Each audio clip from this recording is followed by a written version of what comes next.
Welcome back, Mr. Gryphian here. We're going to play game number 2 of our 3-game series with the Mana Ramp Druid. This is basically a guide of how to play the Druid, and if you haven't seen the first video, you should probably look at it to see how you can build the deck. Now, you may not have the same cards I do, but I do give you a basic outline of what it's going for. Malfurion versus Valera. Now, we're against another rogue, but that's okay. I must protect the wild. So this is fine. We can definitely start with this. We have a 1-turn mana ramp, and then we have 2 mana crystal nourish. That means by turn 3, we can have a lot of mana. Now we just drew our Stormwind champion, so I guess this will be our goal card in mind until something cheaper comes along. One shot, one kill. Another swipe, that's perfectly fine. Since we're not doing anything else, we can shapeshift, attack the hero. Now why would I attack the hero and not the minion? Well, the reason why is I don't want to take the free damage. If I attack that, it's going to do 1 damage to me. I'd rather just chip away at the hero and make them have to deal with me. And there it is. The hero has used their turn doing extra damage to me. It's exactly the position that we want to be in. Now we can do our mana ramp this turn. Oh, that's the wrong one. Now we can do our mana ramp this turn. We'll get our 2 mana crystals. And we are much closer. For the wilds. Do keep in mind whenever the druid uses their ability, they do get +1 armor. This armor can be really useful early game to just prevent 1 damage here or there, especially versus the mages, who tend to do 1 damage. Just me and Mr. Bite.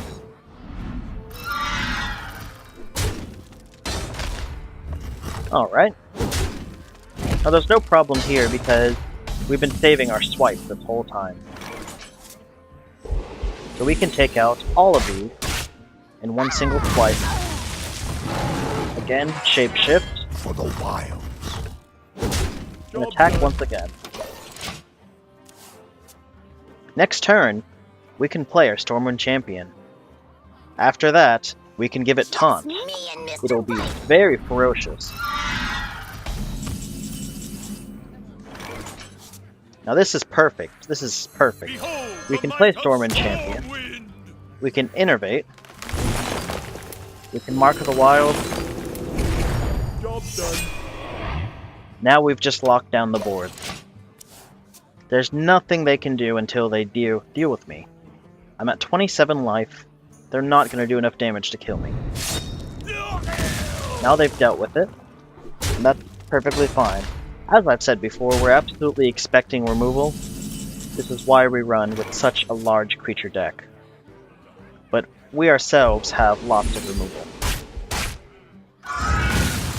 And if you ever feel like you get too low, you can always use Healing Touch as a panic button. Job's done.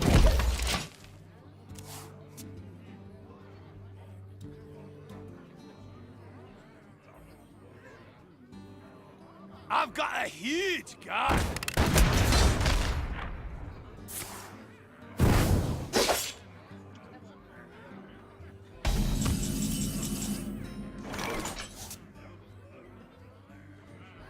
Now, one thing you may not know is if you have 10 mana crystals and you gain an empty mana crystal, all it does is it will give you a card. So keep that in mind. What I'm going to do this turn is heal myself. Transform. And we will peck at this thing a little bit. It is going to hurt me, but we should be able to get rid of it fairly soon. Keep in mind, we did get 8 life, so it's a lot better off this way. Pass me that arc light spanner. Again, drawing a card as you will do in late game. Locked and loaded. Late game card draw is very important. Now we're back to 20. The gates are open.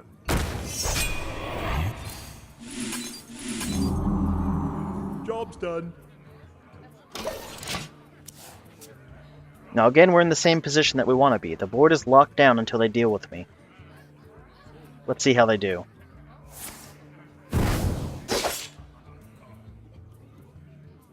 They'll never know what hit them.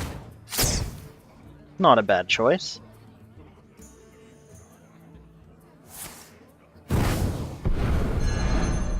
Ah, an excellent move. Saps are always great.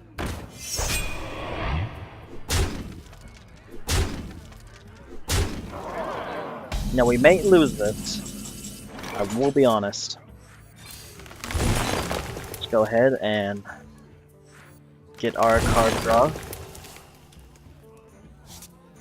And we again have our combo. The gates are open. Job's done. So she only has one card left in her hand. If it again is a removal, it could be in trouble. Very unlikely. I've got a huge guard. Not a removal, but definitely hurts.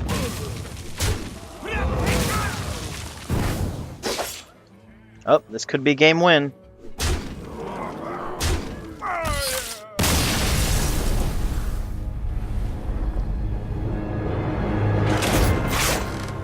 Well, we did our best with our mana ramper, but removal is just simply too strong versus us.